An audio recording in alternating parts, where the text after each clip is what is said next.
For centuries there was no such conflict. In the 19th century, the land of Palestine was inhabited by a multicultural population, approximately 86% Muslim, 10% Christian, and 4% Jewish, living in peace. In the late 1800s, a group in Europe decided to colonize this land. Known as the Zionists, they represented an extremist minority of the Jewish population. Their goal was to create a Jewish homeland, and they considered locations in Africa and the Americas before settling in Palestine. At first, the immigration created no problems. However, as more and more Zionists immigrated to Palestine, many of the express wish of taking over the land of the Jewish state, the indigenous population became increasingly alarmed. Eventually, fighting broke out, with escalating waves of violence. Hitler's rise to power culminated with Zionist activities to sabotage efforts to place Jewish refugees in Western countries, led to increased Jewish immigration to Palestine, and conflict grew. In 1947, the United Nations decided to intervene. However, rather than adhering to the principles of self-determination of people, in which the people themselves created their own state and system of government, the UN chose to revert the medieval strategy whereby an outside power divides up other people's lands.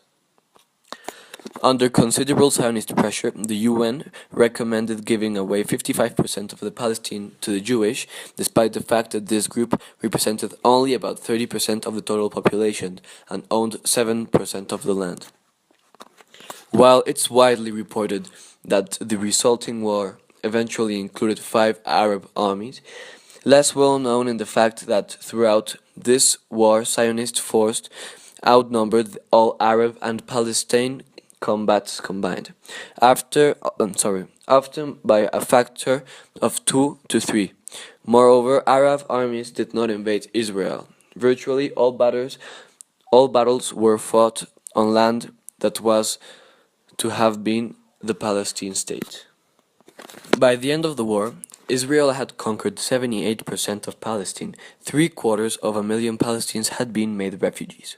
Over 500 towns and villages had been obliterated, and a new map was drawn up, in which every city, river, and hillcock received a new Hebrew name, as all vestiges of the Palestinian culture were to be erased. For decades, Israel denied the existence of this population. Former Israeli Prime Minister Golda Meir once saying, "There were no such thing as Palestinians." In 1967, Israel conquered still more land following the Six-Day War, in which Israeli forced launching a highly successful surprise attack on Egypt. Israel occupied the final 22% of Palestine that had eluded it in 1948. According to the United Nations, people within a state have the right to rule themselves without the interference of any other country. And many people argue that Israel shouldn't exist. And it's a fact that Israel exists, these two nations. So, my opinion, I think that the only way to control this conflict is to have bilateral negotiations to secure the people within these two nations and the nations around it, and have political stability.